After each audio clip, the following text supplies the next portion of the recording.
Avant ta naissance, Dieu connaissait ton nom. Il t'a formé avec amour et vision.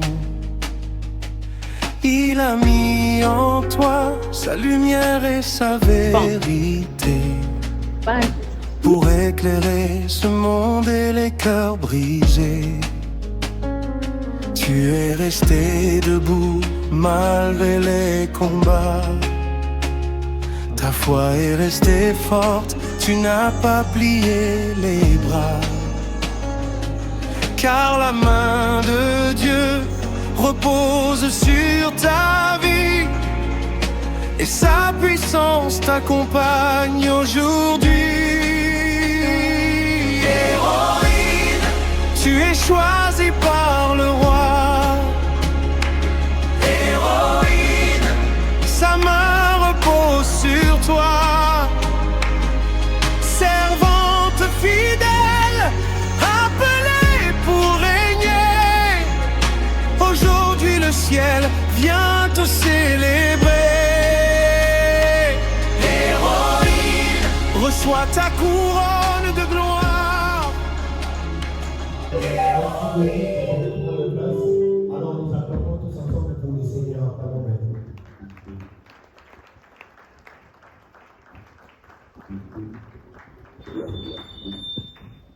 Alors, je vais laisser encore le micro. On va danser ensemble avec eux. Yansambe Tobeti Mololo ya bien. Soko sensi que visiblement pour le catalité au vote les bateaux de l'Anza. Soko question que mon frère Betelier Mololo. Au sein de la bête. Ah, ça va tomber là.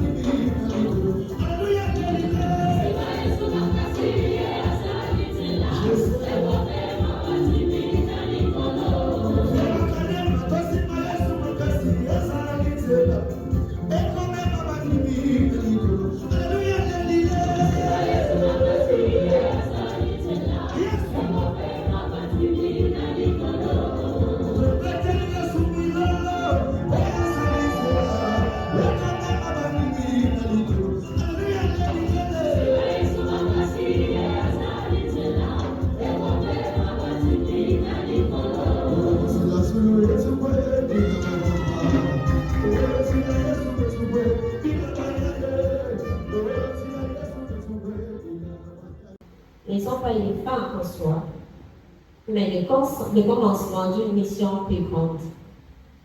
La véritable réussite ne réside pas uniquement dans l'obtention d'un titre, mais dans vos capacités à mettre vos connaissances, votre sagesse et les révélations reçues au service des âmes, de l'Église et de la nation.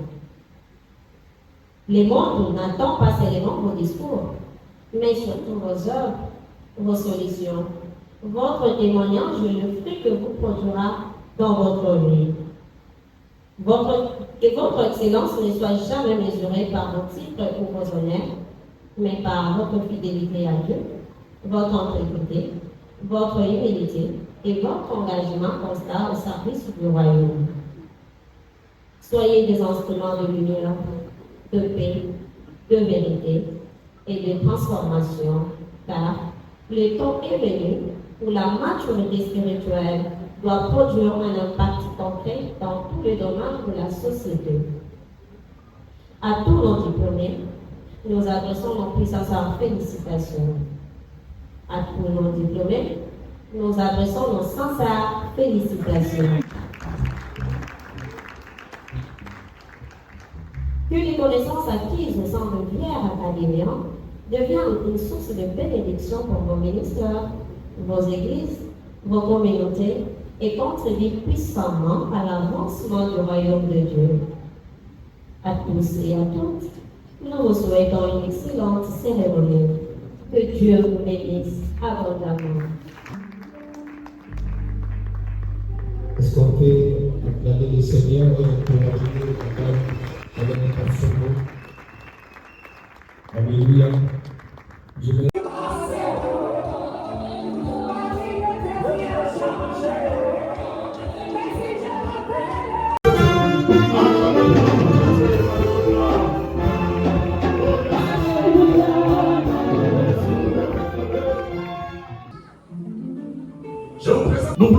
les étudiants de bachelor, ils peuvent se lever.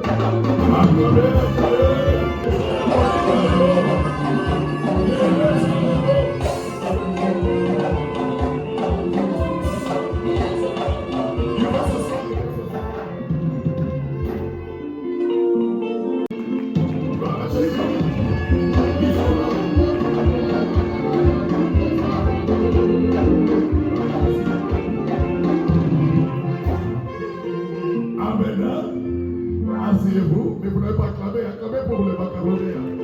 C'est très important. Merci. Que le Seigneur soit loué. On peut passer maintenant à autre chose. Plus le temps avance, plus les bonnes choses arrivent. Et maintenant, là, nous allons accueillir notre directeur général. Le directeur de Vierre Academia. Vierre Academia signifie Vision internationale des églises de réveil.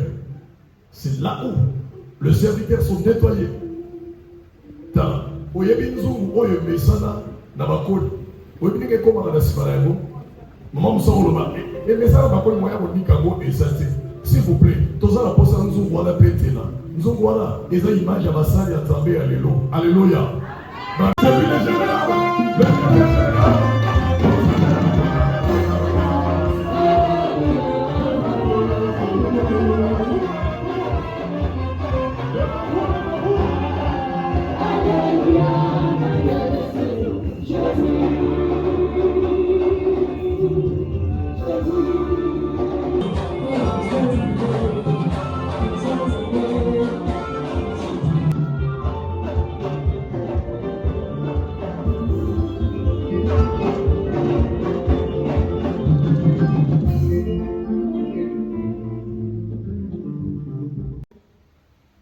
Distingués invités, chers enseignants, chers diplômés, mesdames et messieurs, bien-aimés dans le Seigneur, bonjour.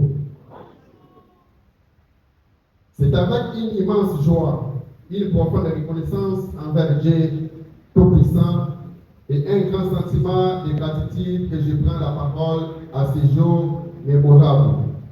À l'occasion de cette cérémonie officielle de remise des diplômes de Vierre Academia, je rends avant toute la gloire au Seigneur Jésus-Christ, auteur de cette vision et maître de nos destinées. C'est lui qui nous a conduits jusqu'à ce jour et qui continue d'accompagner cette œuvre de formation au service de son royaume.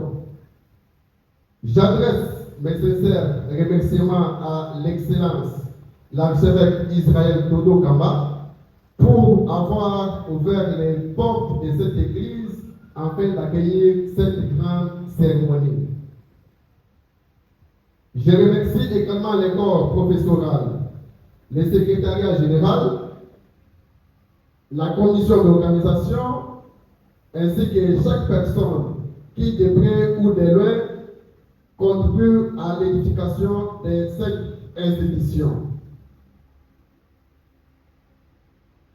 Mesdames et messieurs, la cérémonie d'aujourd'hui marque une nouvelle étape dans l'histoire de Vierre Academia.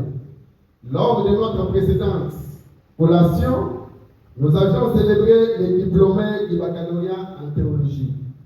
Aujourd'hui, nous assistons avec reconnaissance à l'accomplissement d'une vision qui progresse. Les étudiants qui avaient obtenu leur baccalauréat ont poursuivi leur formation jusqu'au bachelor. Tandis qu'une nouvelle promotion reçoit aujourd'hui son baccalauréat en théologie. Cette continuité est le signe d'une école qui grandit, qui consolide sa mission et qui prépare l'avenir. Notre ambition n'est pas simplement de délivrer des diplômes, notre ambition est de former génération après génération de serviteurs de Dieu capables d'influencer durablement l'Église et la société. Avant de poursuivre, permettez-moi d'avoir une pensée particulière pour l'un des nôtres. Notre joie est aujourd'hui mêlée d'une profonde émotion. Notre frère et l'étudiant puis Ozenga de la coordination du Congo central devrait être parmi nous pour recevoir son diplôme. Mais le Seigneur l'a rappelé à lui avant-hier. Au nom de toute la communauté des Vierges, j'adresse mon sincère condoléances à sa famille, à son église, à ses proches ainsi qu'à toute la coordination du Congo central. Son départ nous rappelle que la vie est fragile et que notre plus grande réussite n'est pas simplement d'obtenir les diplômes, mais de demeurer fidèle à Dieu jusqu'au terme de notre course. Que le Seigneur accorde sa consolation à tous ceux qui sont éprouvés par cette perte. Cette cérémonie nous présente également des magnifiques exemples de fidélité. Je tiens à saluer notre étudiant, Todé Yamba, officier de forces de défense de notre pays, au nom de tous les militaires membres de Vierge Academia. Malgré les importantes responsabilités que lui confie la nation, il a choisi de demeurer humble, de continuer à servir Dieu et apprendre la parole de Dieu et de se former comme tous les autres étudiants. Je salue également Maître Nongo qui peut porter des fruits sans une vie entière soumise à Dieu.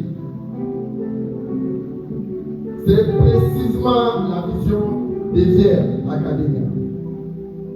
Nous ne formons pas uniquement les théologiens, nous formons des secrétaires d'idées qualifiés, capables d'apporter les valeurs du royaume dans tous les secteurs de la société.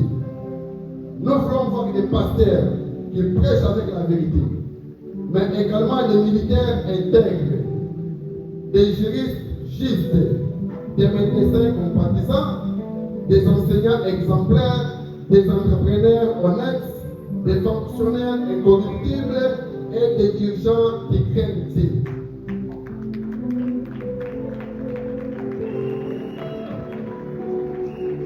Nous croyons que l'évangile ne doit pas rester limité au but de l'Église. Il doit transformer les familles, les écoles, les universités ou les entreprises, même les terminaux, les casernes et les administrations publiques et toutes les sphères de la nation. Chers diplômés, aujourd'hui, vous ne recevez pas simplement un diplôme, vous recevez une responsabilité. Les diplômes que vous recevez aujourd'hui et les témoignages de votre persévérance, de votre esprit et de votre désir de bien servir le Seigneur. À Vierge Academia, nous croyons que l'ignorance affaiblit le ministère, mais que la connaissance, lorsqu'elle est soumise au Saint-Esprit, fortifie l'Église. Les études théologiques ne remplacent jamais l'onction, mais elles permettent à l'onction de s'exprimer avec l'ordre, sagesse et vérité.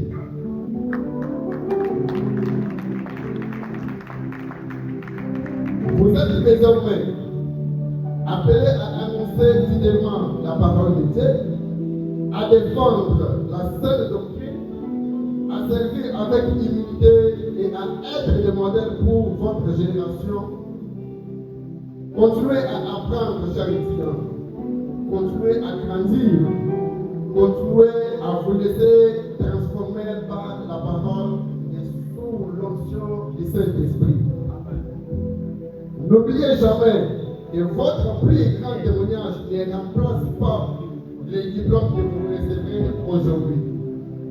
Mais votre caractère, votre fidélité et les fruits que produira votre ministère. Aujourd'hui, nous n'envoyons pas simplement des diplômés, nous envoyons des ouvriers dans la moisson du Seigneur. Nous envoyons des hommes et des femmes capables d'enseigner la vérité, de restaurer les vies, de défendre les valeurs du royaume et d'influencer positivement notre nation congolaise. Voilà la mission de Jeunes Académiens. Voilà la mission qui nous anime. Et par la grâce de Dieu, nous continuons à former des générations de serviteurs de Dieu, humbles, intègres et passionnés pour Jésus-Christ. Que le Seigneur vous accompagne, vous fortifie et vous fasse de chacun de vous un espoir puissant pour l'avancement de son royaume. Je vous remercie pour votre aimable attention. Que Dieu bénisse chacun de vous. Que Dieu bénisse Jeunes Académiens et que Dieu bénisse la République démocratique du Congo.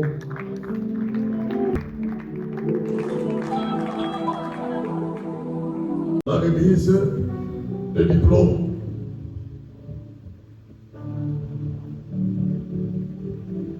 C'est une étape très importante. Et c'est une étape que tout le monde attend. Et de le Alléluia. Pour cela, nous invitons les cours académiques. S'ils peuvent encore passer devant pour nous conduire dans cette étape. Nous sommes là pour acclamer le Seigneur. Acclamer le Seigneur, s'il vous plaît.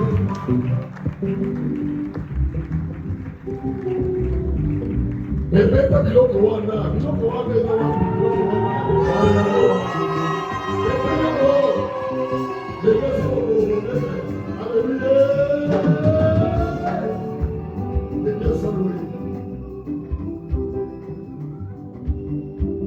Bonjour à tous.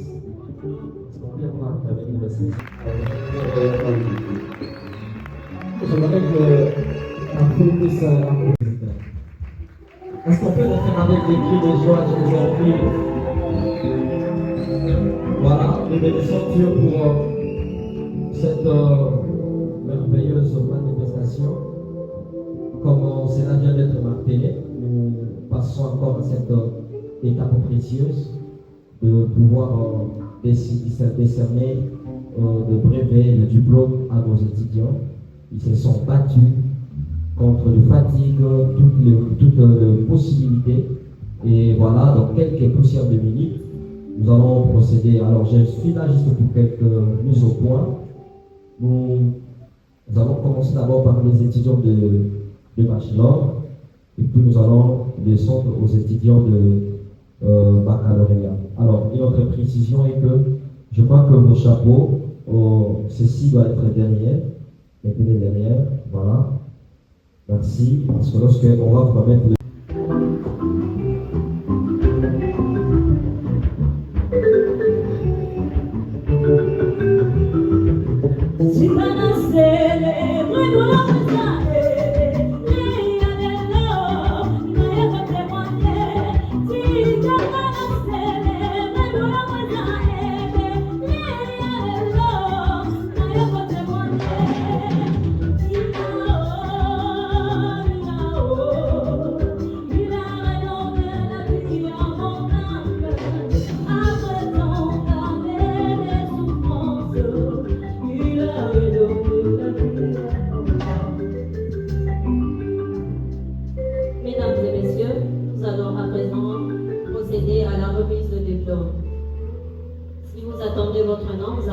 Rapidement avec votre famille et on va faire une photo puis nous retourner. Nous appelons à présent Messieurs Kabé de Antong Daniel.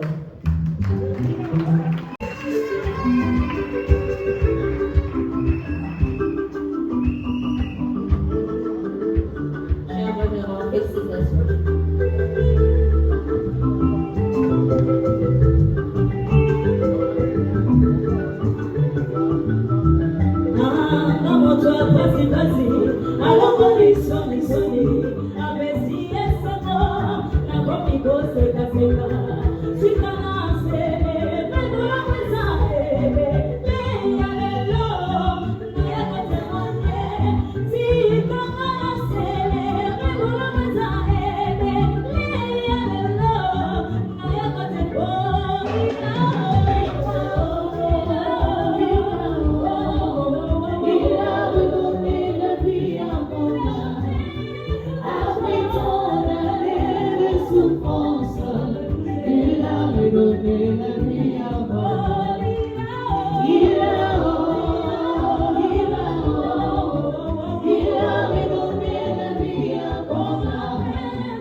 Nina mwesi la kate.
S'il vous plaît, musique, s'il vous plaît.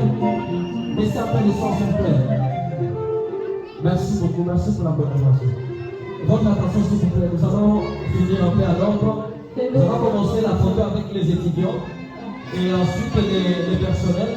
Et enfin, les familles peuvent aussi passer. Alors, aidez-nous à bien faire les choses. Nous avons d'abord les étudiants et après le corps académique et nous allons finir maintenant avec les membres de la famille. Merci beaucoup. Les étudiants, approchez s'il vous plaît.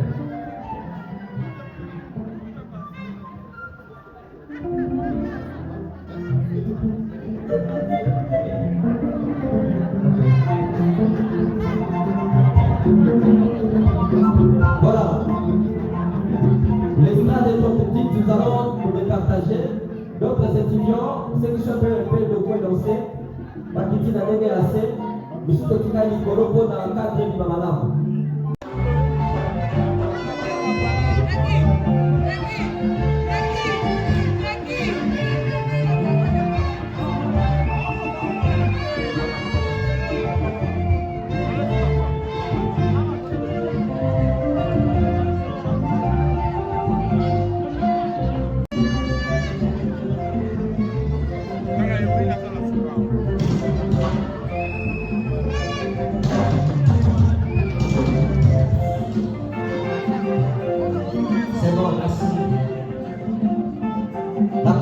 La commission, les étudiants, merci.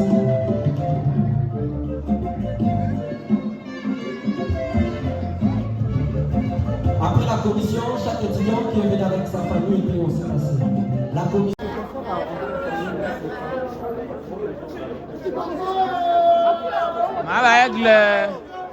Ma bague.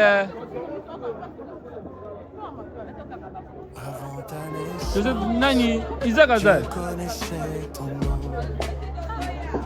Il t'a formé. Ma bague. Amour et vision.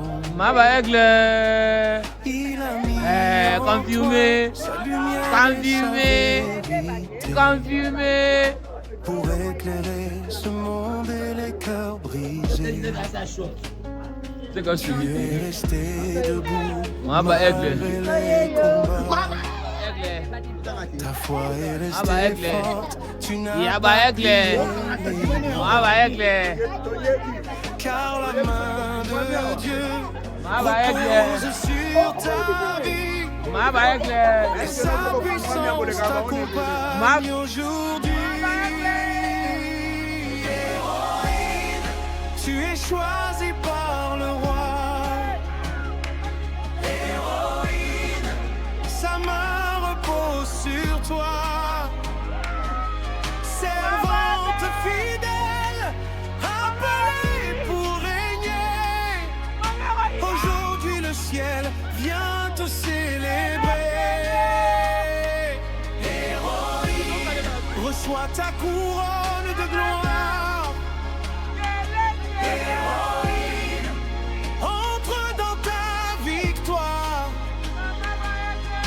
Car Dieu t'a élevé pour manifester sa puissance et sa fidélité.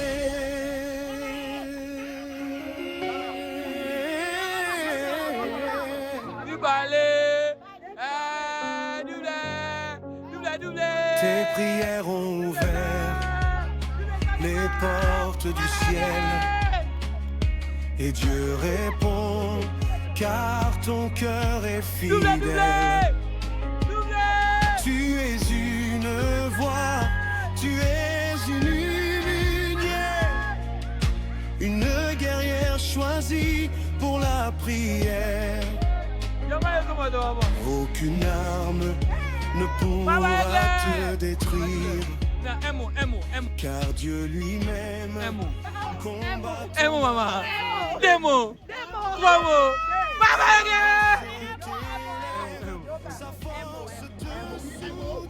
En tout cas, je remercie les seigneurs. Sans Zambé Nayebi. Premièrement, la Bengakaye, les créateurs ont créé. Donc, moi, ils ont pas parce que sans lui, je ne sais pas quoi dire. Aujourd'hui, je suis diplômée en théologie. Ça n'a pas été facile, mais j'ai réussi. Grâce à Dieu et puis grâce à ma maman chérie. C'est elle ma mère, c'est elle qui m'a formée.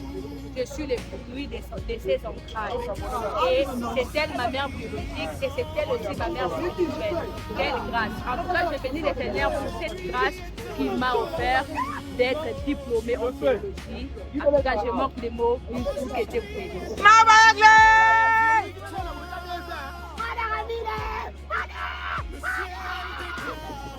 Eli o kangama pe to kanga o kangama te.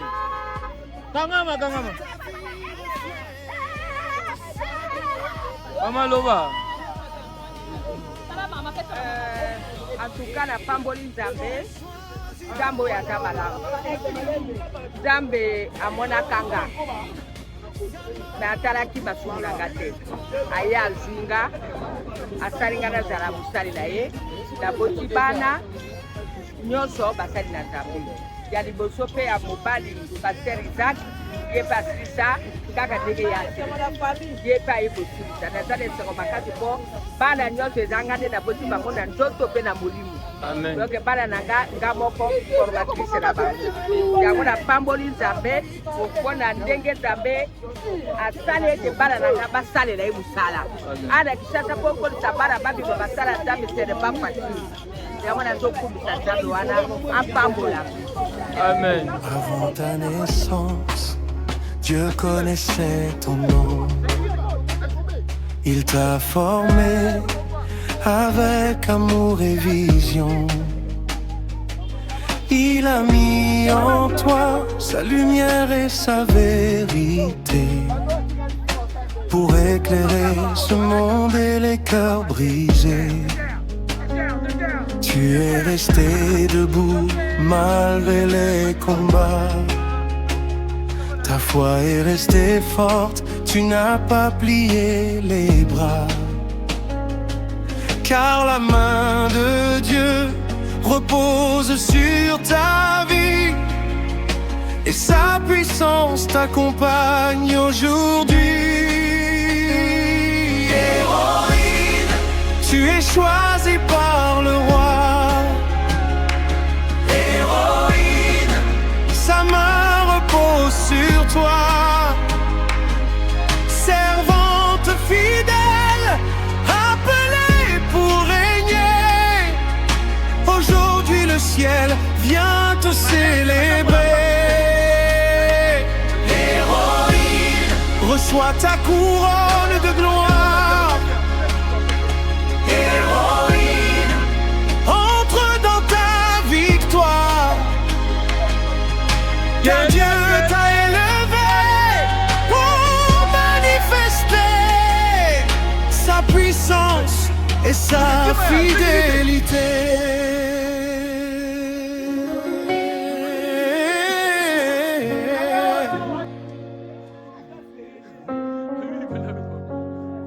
Tes prières ont ouvert les portes du ciel et Dieu répond car ton cœur est fidèle.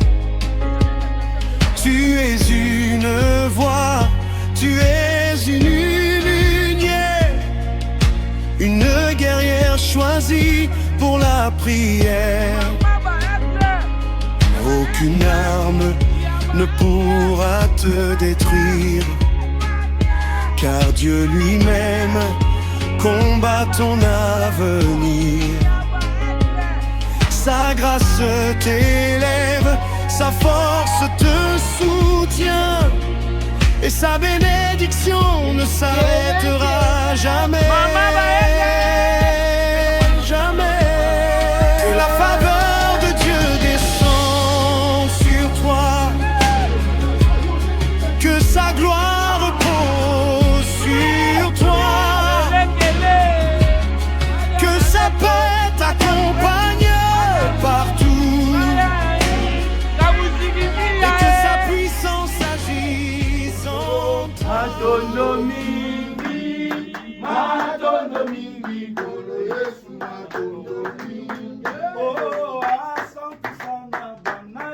Asante sana, asante sana Bwana Yesu, asante sana. Kolo swano lokumu papa, kolo lokumu, oswa lokumu, kolo Yesu oswa lokumu. Yahweh oswa lokumu shamae, oswa lokumu, oswa lokumu, kolo Yesu oswa lokumu.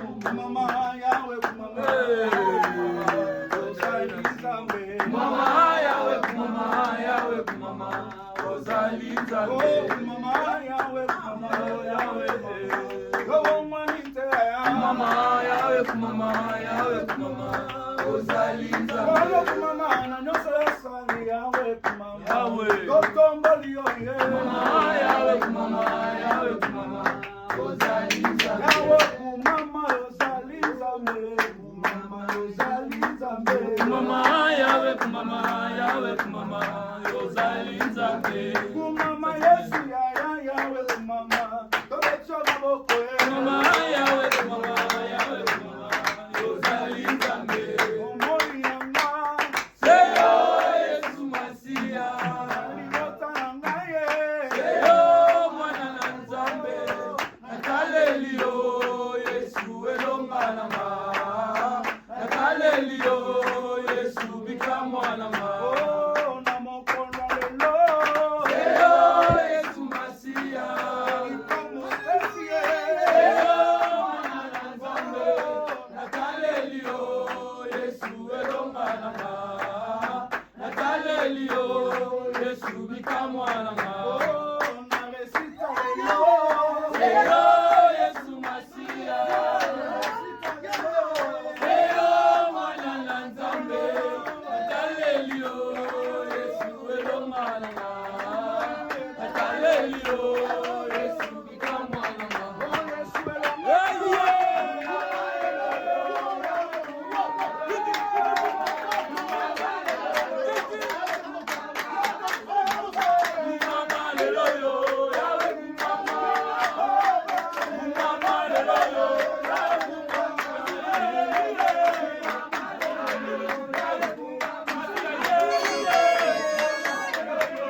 nyoso.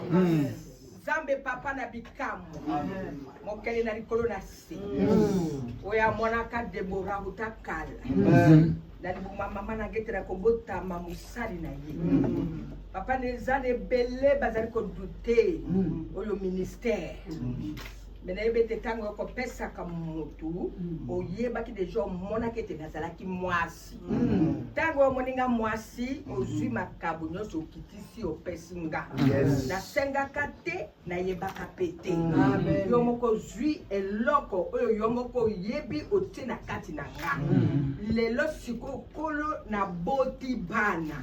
Tango kana boti bana na zui likabo oyo opesa kinga na bandisi ko transmettre pe na bana oko zui ezala maboko na nga ebele ko bakina partager lokola pe na bana ki ko partager na bana lelo papa bimisi bana lelo bake ko luka lolenge ya ko luka pe mayele mususu ya mokili po ete babakisa ndo ya yo nzambe po ete bayeba profondeur ya liloba na yo po bayeba pe ko kangola bato mususu bazala bukanga yango papa lelo sali pete héroïne abima na distinction na kati nesika kene ko lukama ele mususu pete baksa yeba profondeur ya liloba na yo pete apesa pela bato mususu bakangolama yango na peso merci pour la journée lelo eza journée esengo journée à bénédiction na bo peut-être ma société baza ko ba tete kati na yeso masande esegezala amen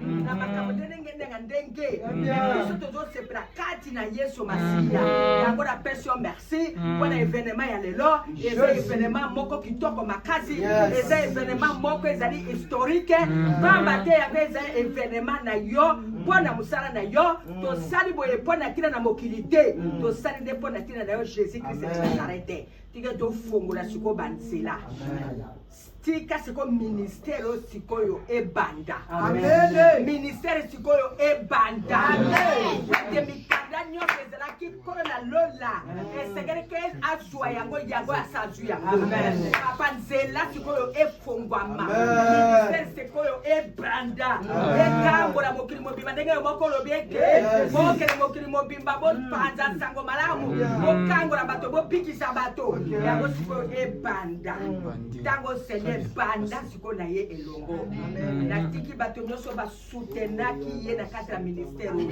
ye na kati ya makambo nyonso azali kosala nzamba dola pambola moko amen amen lolenge bazate fongola badela na bango fongola nyonso na bango basuteni musala oyo bakima te bakende kolo na lola mosika na yo te bazala toujours na sala makolo na yo yango na pamboli journée ya lelo ezala mai ezala nyonso tokomela tokolia epambwama na yo kimia na yo nzambe ezala na kati na biso diable azala makoki te ya kopere awa yakona mipepe ya maladi yakona mipepe ya kufa na jalousie na ye oyo azo mwana na nzambe akomi kokele mosika aya na maladi na ye aya na kufa na ye aya na freinage na ye na bablocage na ye totelemeli ye na kombo na Yesu awa aza esika te yango na kabisi koyo mwana moko na moko na kati siko na maboko cet esprit azala siko kati na biso akamba biso à révéler les choses cachées au diable paix azo bongisa pour le ministère pour être détruit pour être jaloux awa kokokate awa kovanda te awa koperete to telemelier na kompo na Yesu Masia kimia na yo nzambe ezala katra mabota nyonso na kombo na Yesu Kristo amen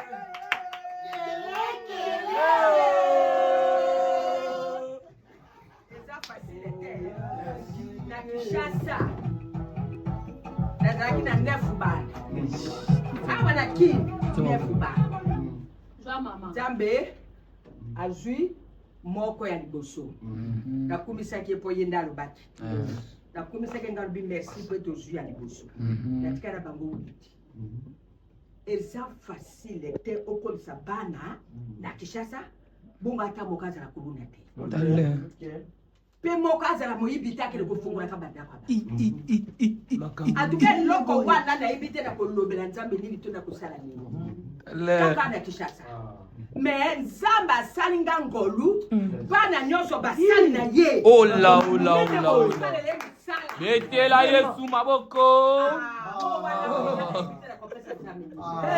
basala nzambe eloko bazwi diplôme ya licence ya théologie pasteur Isaac na héroïne makambo minene mama bayagle ya koloba batanga théologie mais baza na kati na enseignement ya Jésus-Christ. C'est ça. Ilanga na nzambe mama tondisi bilanga nzambe na basali moko azali kuna na Allemagne ma Esther prophétesse munene yango na soto na nzambe pete nzambe apesanga mama koluwa ne akobeta bana basi makambo minene bapambola libota oyo amen bota basala nzambe allez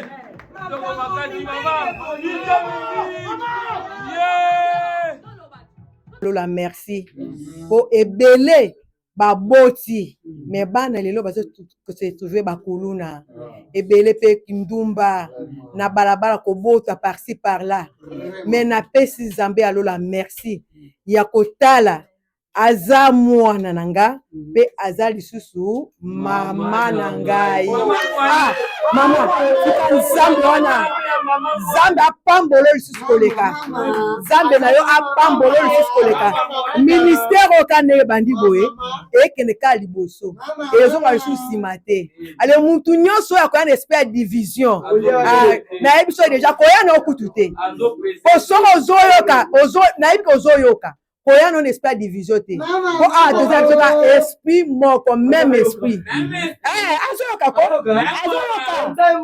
azoyoka koya no kutu te awa toza bana maombi awa nde losambo awa za losambo so toliaka losambo tomelaka losambo tolalaka na losambo tomesana mama na biso ya moke mama ya jeune Nzambe ayebe pa kopesanga mama kitoko mama ya jeune mama moko ya gu tuna yakisi mutu aobanga kutu te ako hésiter pe kutu te Nzambe apambolo su koleka na pambolo su meme nanga grâce à meme grande sœur abotelinga mama kitoko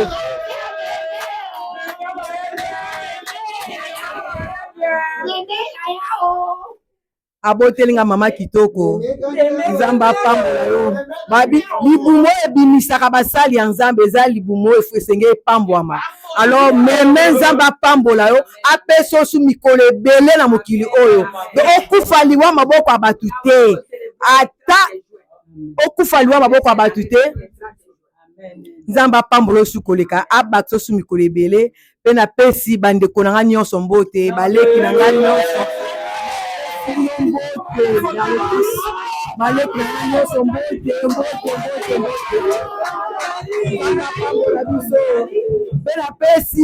papa langa pe aza pembeni ça c'est mon père malgré aza mwana mais aza papa donc Nzambe apambola pe lisusu grâce na bino de biso toza kolandela nsima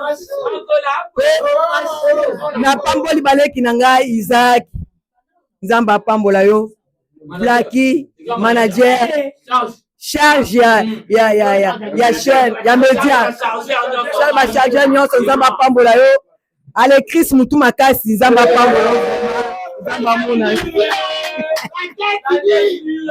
Nzambe apambola biso nyonso apamba mwana suka la biso Christivie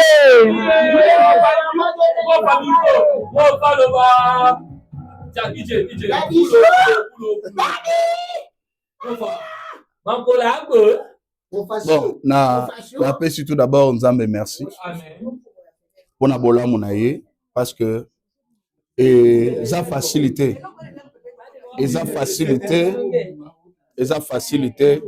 okoma na niveau oyo Otokomi lelo.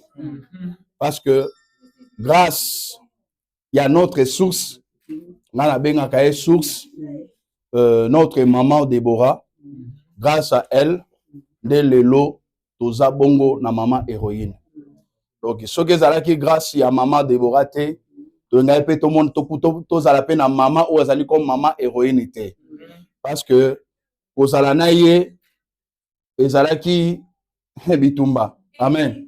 Si tu comme mati na niveau otokomi oyo, ngana lobaka ngai nazalaka nani nakoloba nini naza bibliothèque ya histoire ya maman héroïne. Donc nayebi ye depuis âge o batu nyonso balekaka na vie tina ndenge nzamba lokoti ye lelo a façonné ye na nzela ya maman Déborah a façonné ye na ba appui na babiso oyo tozoyebisa ye mama kolemba te kobakaka nzamba aza na mission monene liboso nzamba mission monene liboso yango moni nzamba ponaki babiso oyo tozala pembeni ya mama héroïne pona ko soutenir ye na ba conseil na mabondeli na makambo nyonso. Donc tozalaka wana ta nyonso ongana kosenga kaka oyo tozwi tobatela yango tobomba yango parce que ezali héritage monene, parce que héritage oyo ezali de génération à génération. Mama héroïne akoleka bana bakoya bakoko bakoya bakoko ya bakoko bakoya, c'est-à-dire ministère o nzamba pesiye ngana kolobango eza éternellement. Pourquoi? Parce que ya koleka bana bakoya bakosela nzambe, bana bakoleka bakoko bakoya bakosela nzambe, bakotika pe bana na bango, bana bango bakoya bakosela nzambe, bakotika pe bana na bango, c'est-à-dire eza éternellement. Et biso bae oyo nzamba poni tozala pembeni ya mama héroïne na kosenga kaka na biso tolinga nzambe pe tolinga ministère oyo. So tolingi ministère oyo, en tout cas nzambe akofungola makambo na biso nyonso tu na pamboli bana nyonso tu ya les racheter, bana nyonso ya les racheter nzambe apambola surtout mingi bao bazana libanda mboka nzamba lola nzamba mama héroïne apambola bino. Et puis nzambe ya koko na bino mama Déborah nzambe na ye apambola bino bisika nyonso bozali, ainsi que bana nyonso tout otozala bango awa. Donc nabenga bango le commando de la nuit, nabenga bango le commando de la nuit. Donc tobundaka na bango chaque nuit onaka lelo nzambe asala babino nyonso bozolanda biso bolamu. Nzambe wana a continuer nazo sala appel na mutu nyonso tu oya soutenaka vision ope ministère oyo kolemba te soutenir ministère nzamba lola azana ba bonne chose oya bombeli yo ata eumeli yo zelango kaka zala passion zala patiente, parce que un jour ekoki pe kobota mokolo pe koki kobota Elia s'attendaki te ke akolia mais nzamba tindela ke corbeau. Donc nzamba bongiseli biso corbeau oya destiné na biso à travers mama héroïne totingama na ministère ainsi que ba mama na nga nyonso tozaka na bango awa. Donc nzambe apambola, nzambe vraiment apambola Plamedi, Chris, Isaac, donc Bazébélé, évangile Jérémie, donc maman aimé, maman lek, atazo baza mwana mais azaka mama lek, maman na biso, nzambe apambola biso nyonso. Et puis nzambe mama Déborah, nzambe abenga yo na ministère oyo apambola yo.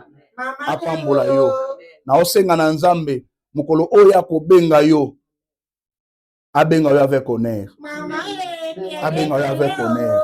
na osenga nzambe abenga nanu avanter pour que o parcourir le monde entier Nzambe atalisaki bon Nzambe na ye que réellement abengaki yo apesaki au ministère et puis na kati ya ministère apesi yo bana pe bana baboti bakoko Nzambe wana amema yo vraiment musika na libota mobimba ainsi que maman héroïne Nzambe alola pambola yo eloko anga na koloba kaka comme conseil yeba ke obundi bitumba ya lotomo oyo pendant longtemps okutani na bepreuve ya makasi ya lolenge nyonso humiliation ya bololengo nyonso mais Nzambe wana a décidé ya kohonore yo lelo ngana koloba diplôme oyo biso nyonso tozomona yango eza papier eza diplôme mais nga nazoyebisa yo diplôme oyo eza kaka diplôme te diplôme oyo ezali réussite mpe débit ya élévation mpe débit ya impact sur le plan ministère oyo les racheté nazoloba yango lelo na motema na nga mobimba kaka ndenge Nzambe apusanga pembeni na yo mpona kosala mosala Nzambe ndenge na ya kosala mosala Nzambe na yo elongo na motema mobimba mpe nazodeklare na motema mobimba ministère oyo ekotikalaka jamais kozalaka na échec na déclarer lokola mosali na Nzambe moto oyo akoya mpona kodétruire ministère oyo Nzambe nda odétruire ye moto oyo akoya mpona koya koloba mensonge mpona ministère oyo Nzambe oyo abenga yo nde akodétruire ye nabi Nzambe wana ka ndenge asangisa biso na unité ndenge asangisa biso na amour wana ezala libela na libela na osenga Nzambe alamusa biso na réveil spirituel tozala bato ya mabondeli tozala bato ya kokila tozala bato tokotalisa kibo Nzambe na ye kaka ndenge bauti koloba na biso que non il y a beaucoup de serviteurs de Dieu oyo babunga déjà nzela bapesa Nzambe mukongo mais biso topesa Nzambe mukongo te Nzambe wana atambola na biso nayebi ke lelo ezali ouverture ya makambo nyonso lelo Nzambe pe a décidé a orienter yo na ndenge sengeli amema na ndenge sengeli tosala na volonté ya Nzambe mais tosala na volonté na biso te tozwa matoi na biso ya molimo ezala toujours connecté na Nzambe ezala connecté na bato mokili te muta mokili akoya akoloba na yo mais akoya koloba na yo pona shit na yo maoya pona réussite na yo te mais Nzambe alobaka pona réussite ya bato pona shit ya bato te Nzambe alola apambola biso nyonso amen. Merci beaucoup. Ça a été un grand plaisir. Ça a été un grand plaisir. Maman le Waïsousou. C'est ça maman. Est-ce que tu peux si maman héroïne parole pour Aluba?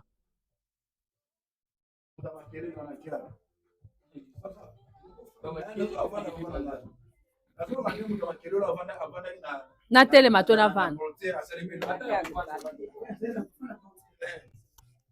Natindi ya somba biloko. Bon. Avant là, le babo maintenant volume na bi na nzembo yana. Avant il y a pas de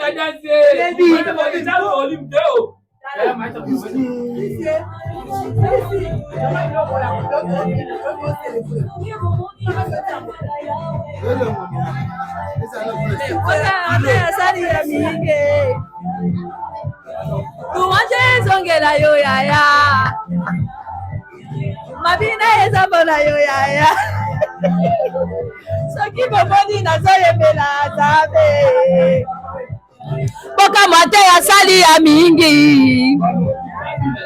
luwanje ezongela nakanisi bisika na uti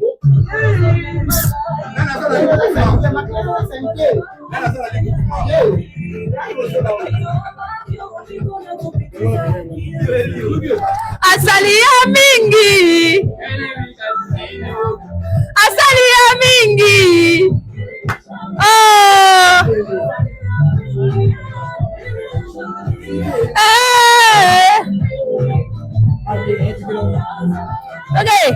louange ezongela yo yaya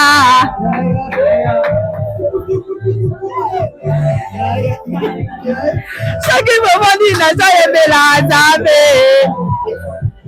mpoka mate asali ya mingi louange ezongela yo yaya mabina eza mpona yo yaya soki bomoni nazoyembela yawe mpoka mate asali ya mingi. Oh là là, yoka siko. Soki na telemi na bini nzembo yo, parce que nzembo elobi ebele. Alobi, soki natali sima, natali bisika na uti, na bisika na komi. Après bakisi louange ezongele pa na yo yaya. Mabina eza po na yo yaya. Azoembela yawe eza po na bolamu asalelinga. Na koloba nini soki merci te na Nzambe. Na bolamu o asalelinga. Ezalaki facile te po na koma o na komi lelo mama ba aigle. Na ba épreuve on a traversé. Banda kukozika. Ba kuluna ba kat balandanga. Ba malade ndenge na ndenge. Tina ba mangenge ngeli bazoke kozwanga lokole bembe. Ba tension okita na ba 3. Mais lelo oyo ngaye yo enfin. Na silisi Nzambe salinga ngolu ya kotanga na théologie. Lelo na komi licencié en théologie. Mais na yebi ke kosuka na licence te na oketi na doctorat. Il faut na bima docteur. Nzambe salinga ngolu ezaki facile en tout cas. Ba nuit blanche.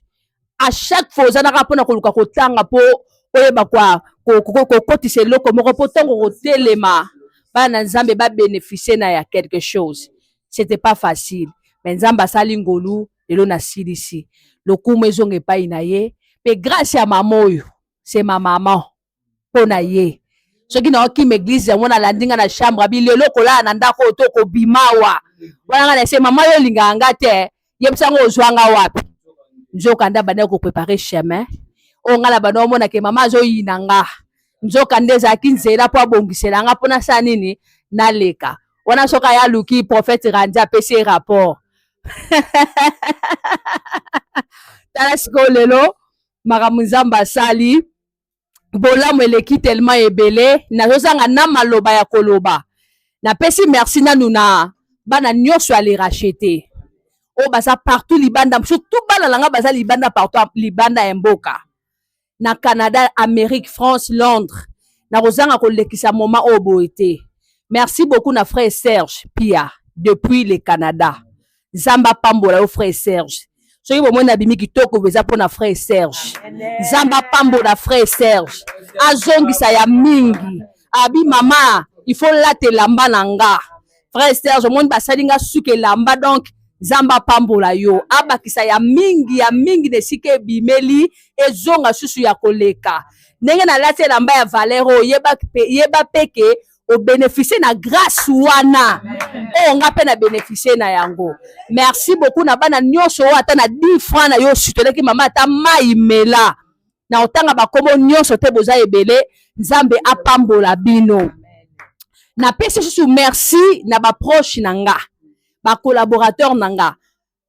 Mama eme na zomona, mama oyo atikaka ngate. Na bangomba mangenge ngenga na tozomata.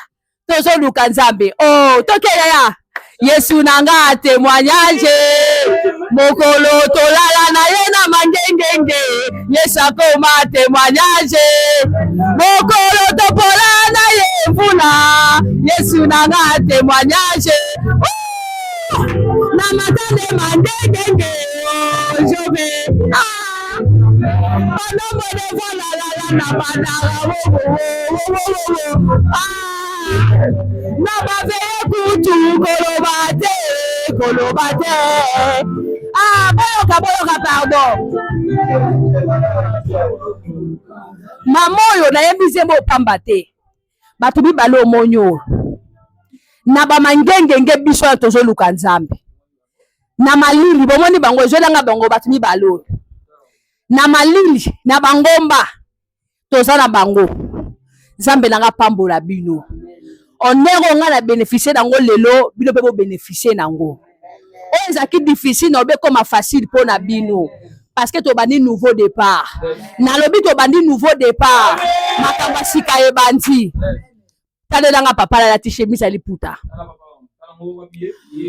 nabengaka ye mon collaborateur mon collabo tobandi ne lelo te avant nayeba Nzambe nakoma oyo nakomi azala ami ya grand frère nanga mais akoma nde nanga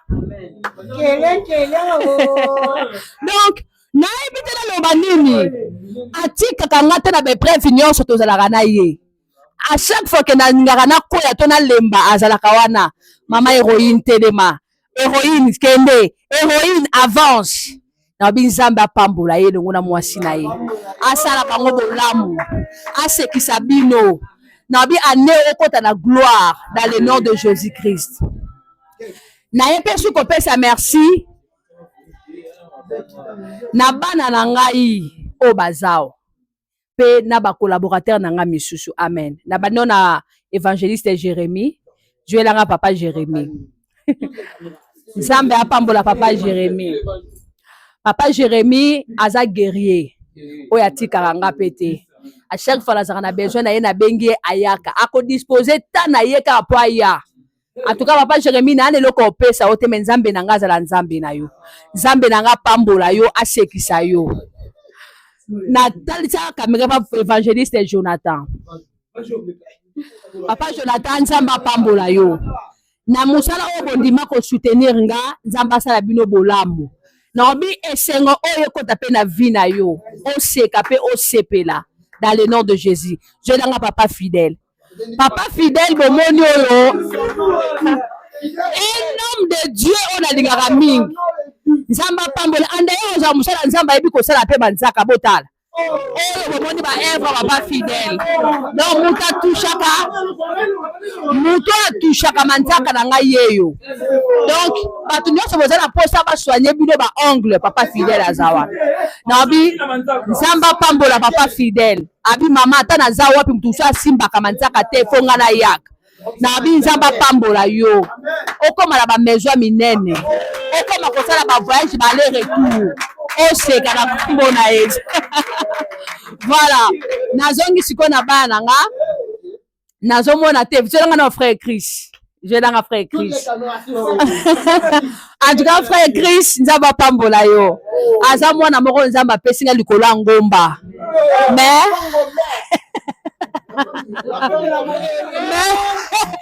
aza source ya lipamboli ya ministère na bi Nzambe apambola yo na disponibilité oyo disposé pona ko participer na cérémonie oyo kaka ndenge oyo ko sepela nanga yo pe sepela o sekala nyonso ko sala na kombo da Yesu Masiya voilà nangi ko na pesa merci na les grands managers les big managers bon c'est la manager maintenant ça va nous travailler maintenant ça va nous travailler les managers en tout cas il est mon petit frère bon mettre là ma boko pona e bon c'est là le important soyez bien bon moni muto bo mono botunaka ke na héroïne TV ba image za clair pe kitoko DT Héroïne TV yeyo armé ya kozala manager aza DT Héroïne TV naza malobe belé akoloba pona ye mais etondi donc aza mwana moko ono koloba aza na motema ya kolobeza te chanson na pe aza na motema aza na motema Nzambe apambola yo asalo na ye siko IKM boso langa le grand sapeur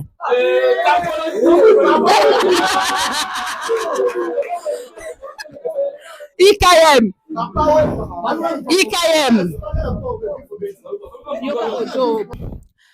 en tout cas malobeze belé oloba pona banu na se rappelaka jour na komaki na moment moko ya solitude bano batika ndako baye kovanda nanga babi made tokotika ote tokozala no wana soko ningo sala crise tomona toboyi mabe komela yo bazaki kolala nanga wana na bapasi na basouffrance baza nanga toujours bana moko na benga mo lipambolo Nzambe atindelanga soki bango te na ministère on a yebite ba di progrès nanga soko toucher maombi omoni bango. En plus de cela, c'est mon adorateur, IKM. Adorateur. Donc, mouta koti saka maombi na bonzambe. Yeyo. Mon adorateur, je l'aime beaucoup. Zama pambola yo mafuta onction. Et ce plan Nicolas Moutouna yo. Dans le nom de Jésus-Christ. Mata, nabi le kaba manyanga, le kaba toms, le kamata. Na kombo la espacia. Bozo langaye. Ya Chris, mon pianiste. Azaki en fait chéra maman m'a commis déserté mais nalinga keka azongi lelo. Yene na tambola na ye partout na kendaka. C'est lui mon fils bon na la vidéo na ba moto partout. Yeyo, daga na pese brevet maçon chimenatiki. Mwana na linga mingi Nzambe apambola e. Na bosani te mutu pasi nanga wana tshaka nga mutu pasi soka ye afa sokola kaka na yebisaka kosokola susu ate yeyo bozo la ngai ya eli na ngai to bandi na bango lelo te to bandi na bango lelo te batikaka ngai te partout bazana ngai en tout cas ya eli Nzambe apambola yo asalo bolamo asekisa yo na kombo na Yesu Masia. C'est là les grands chauffeurs, les grands chauffeurs. Les grands chauffeurs, ye a disposer à mutuka la ye ponanga ata wapi. Maman pona yo na kitisi. Maman pona yo pesa boy. Ateza ki monter ndenge miso na bengi il faut se disposer. Nzambe wana salo bolamu na lingi yo moko banokele ba Dubai ba Chine so ba mituka oya nango ngana pamboli yo po fongola ba entreprise ba mituka o bana koteka na mboko na kombo na Yesu Masia. Na bosa ni Krisiva zate to relobela yesima en tout cas na bosa inte sœur Linda depuis Londres. Zamba pambola sœur Linda maman précise.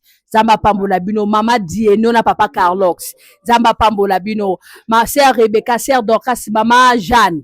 Zamba pambola sœur Esther depuis la France. Zamba pambola bino asab na bosanité prophète Eric malgré bazaki na matanga to kufela kinde ko na biso na chaîne ba bengi nga kaka mama Wechito ma Fabien prophète Eric merci na ba soutien na ba appel au pesinga ba félicitations. Zamba pambola équipe mobimba ya bravo Jésus, je vous aime beaucoup, que Dieu vous bénisse.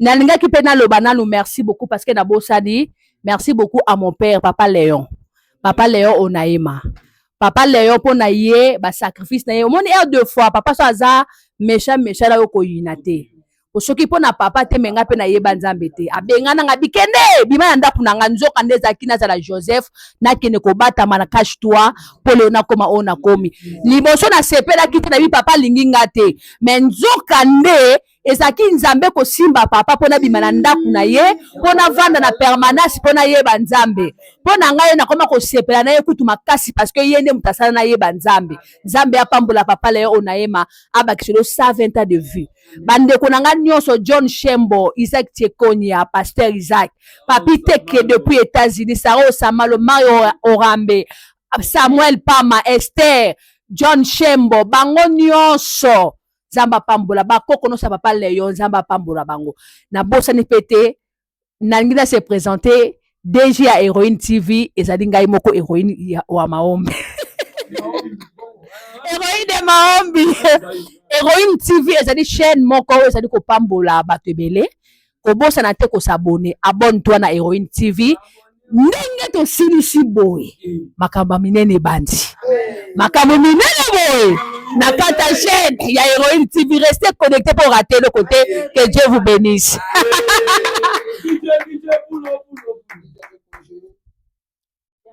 Bana monde entier bana mokili mobimba bana obozelaki botala biso kana ba mieti mais cette fois-ci Héroïne TV et aye mobimba Héroïne TV aye mobimba oza partout landa s'abonner na chaîne abiso YouTube Héroïne TV. Ozo luka nzamba selo mama minene. Héroïne TV ezawana pona yo. Ozo luka yo muto luka ka succès. Succès za na bonganga te. Succès za na science occulte te. Mais succès vende pas ya nzambe. Selingo ba vérité ya succès ya bonzambe. Yaka na Héroïne TV. Amen. Au vivre nzambe. Au remona nzambe. En plus, to bakseli bino moi pilipili moi mungwa mukie na Héroïne TV. Cinéma chrétienne. Ba ba za occasion ya okende ko sambela te, ya kota ba église te. To teyo na nzela cinéma. Oye banzambe na nzela cinéma. Et puis banda ko landa ko banda lelo ba programme nyonso tu ya Héroïne TV. Tozala émission za la wana to lobelaka sur la révélation. Tozala émission mo ba émission za ebele. Kota na Héroïne TV au vivre. S'abonner. Ka nengo s'abonner wana ka loboko no ka nengo tia wana. Yeba ke no so na lipamboli. Soki obotaka te na zolo bano clair. Soki obotaka te nzambo akelanga na yo.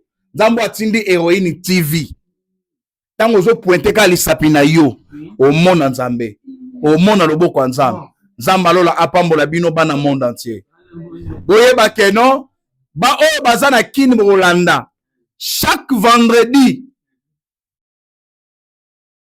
vendredi, tobuka mabolongo, nuit de prière. Le commandeur de la nuit bazalioana. Boya tobuka mabolongo to lukanza. Et puis annonce les sous. Chaque fin ya mois ba samedi nyonso tu ya ba fin du mois. Montagne. Tozana badara. Montagne wana tolobaka iyaka omona nzambe. Iyaka okuta na nzambe. Ko yate ocha confiance na basali nzambe. Te confiance no tout d'abord nzambe nano akeli yo. Na kondima na yo. Tango yo ya basali nzambe bazawana mie placer nzamba ko utiliser bango ba pesa oyo zoluka. Nzamba lola apambola biso. Merci beaucoup. DJ Poulo, musique.